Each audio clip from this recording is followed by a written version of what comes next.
मैं आपको भूलूं नहीं। हे मेरे प्रभु, मैं आपको भूलूं नहीं। हे मेरे स्वामिन, मैं आपको भूलूं नहीं।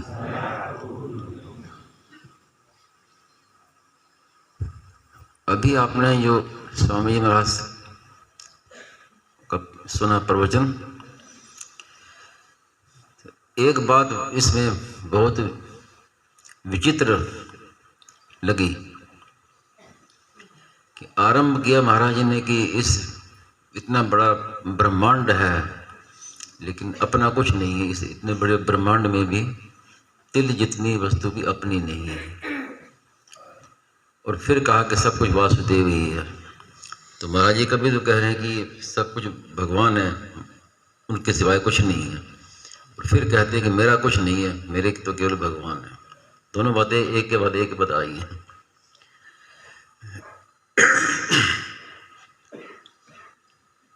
तो इनको कैसे सामंजस्य हो? पहले तो ये समझना चाहिए कि सब कुछ भगवान है, ये कैसे? हमें तो सब जड़ वस्तु सब चीज दिख रही है। इसमें विचार करने की बात है कि हम कहते हैं कि सृष्टि भगवान ने बनाई है।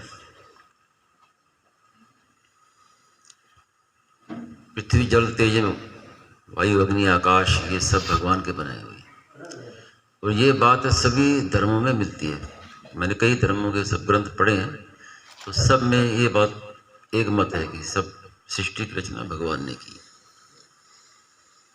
और कहीं कहीं ये भी आता है कि आरंभ में एक भगवान के सिवाय कुछ भी नहीं था, ये बात भी आती है। तो अब इसमें विचार करें तो बहुत सुगमता से बात समझ में आती है वासुदेव सर्वम की।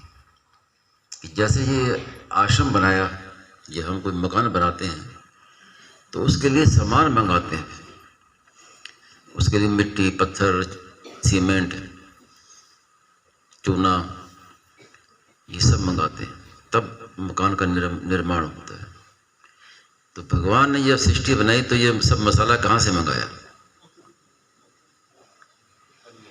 जब भगवान के सिवाय कुछ था ही नहीं तो फिर ये सब मसाला कहाँ से आया? और अगर ये कहें कि उस समय ये भी थे, ये पृथ्वी जल तेज अग्नि वायु आकाश, ये मसाला ये भी था, तो फिर ये नहीं कह सकते कि एक भगवान के सिवाय कुछ, फिर दो भगवान हो गए। अगर ये माने कि एक भगवान के सिवाय और भी कुछ था तो फिर वो भी भगवान, तो फिर भगवान दो हो गए। तो ऐसा तो मानने में आता नहीं और ना कहीं ग्रंथों में मिलता है। तो इसका उत्तर हमारे ग्रंथों में ही, शास्त्रों में, गीता में दिया है। उपनिषदों में साफ लिखा है कि एको हम बहुश्याम, भगवान खुद ही बने हैं सब। जब भगवान के सिवाय कुछ था ही नहीं तो फिर सृष्टि कैसे बनी?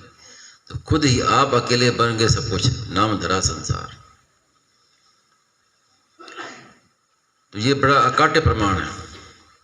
कोई कहे कि सब कुछ भगवान कैसे हैं, तो उनसे पूछो कि फिर ये सृष्टि जो है कहाँ से आई है, तो उसका उत्तर नहीं है। यही उत्तर देना पड़ेगा, एको हम बहुश्याम, इसके अलावा कोई उत्तर नहीं। और अगर हम ये मान लें कि सब कुछ भगवान ही है तो फिर भोग नहीं भोग सकते। जब भोग भोगते हैं तो भगवान को भोग्य वस्तु बनाते हैं हम, और जब भोग्य वस्तु बनेंगे तो फिर भगवान नहीं रहेंगे, फिर जड़ जड़ ही रहेगा। तो इसलिए एक बार स्वामी जी महाराज ने कहा कि आरंभ में साधक के लिए यह मानना कठिन पड़ता है, सब कुछ भगवान ही है, ये मानना कठिन पड़ता है। तो पहले ये मानना चाहिए कि मेरा कुछ नहीं है, वो सब भगवान के हैं, जो भी दिखता है सब भगवान के हैं, ये मानना साधक के लिए सुगम है। और इससे आगे भी जल्दी वासुदेव सर्वम का अनुभव हो जाएगा। तो इसलिए स्वामी महाराज ने दोनों बातें कही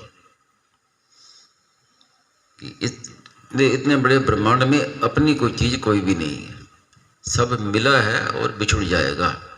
इसका निषेध कोई कर सकता ही नहीं, नास्तिक व्यक्ति वो भी नहीं कर सकता निषेध।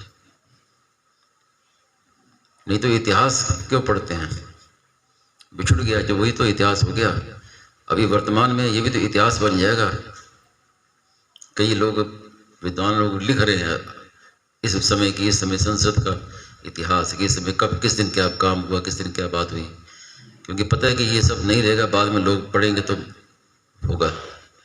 स्वामी जी महाराज ने एक दिन कहा था कि जैसे हम महाभारत पढ़ते हैं तो सोचते हैं कि भी कैसा समय रहा होगा महाभारत में, ऐसे ऐसे पांडव थे, अर्जुन था, युधिष्ठिर थे, भगवान श्री कृष्ण थे, भीष्म पितामह थे, तो बड़ा आनंद आता है, आश्चर्य होता है कि उसमें ऐसे ऐसे महारथी थे महाभारत समय।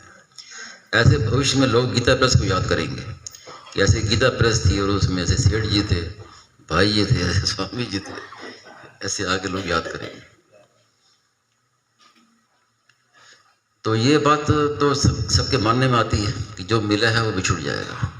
तो मेरा कुछ नहीं है, जो कुछ है सब भगवान के है, व्यक्ति है वो सब भगवान के ही है, पदार्थ हैं वो भी सब भगवान की हैं। तो ये आरंभ में माने तो सुगमता से वासुदेव सर्वम की बात समझ में आ जाएगी। एक दिन सुबह स्वामी जी काफी देर चुप बैठे रहे और फिर बोले कि त्रिलोकी का राज्य मिल जाए और एक मिट्टी का ढेला मिल जाए, क्या फर्क है? बहुत बढ़िया मार्मिक बात है। महाराज जी की ये दृष्टि थी, एक मिट्टी का ढेला मिल गया, त्रिलोकी का राज्य मिल गया, दोनों में क्या फर्क है? कोई फर्क नहीं।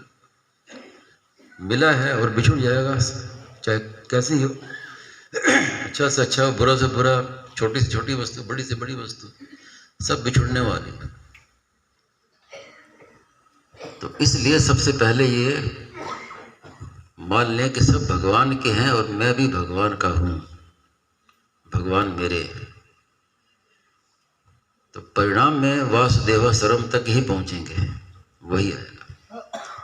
उसके बाद भी मैंने कहा ना कि सर्वम नहीं रहेगा, केवल वासुदेव रहेगा। और वो भी हमारे कहने की बात है, वास्तव में क्या है वो कहने में आता नहीं है वो, लेकिन कहने में जो आता है उसमें यही कहेंगे कि वासुदेवा सर्वम, एक परमात्मा के सिवाय कुछ नहीं है। युक्ति प्रयुक्ति सबसे यही बात सिद्ध होती है। नारायण नारायण।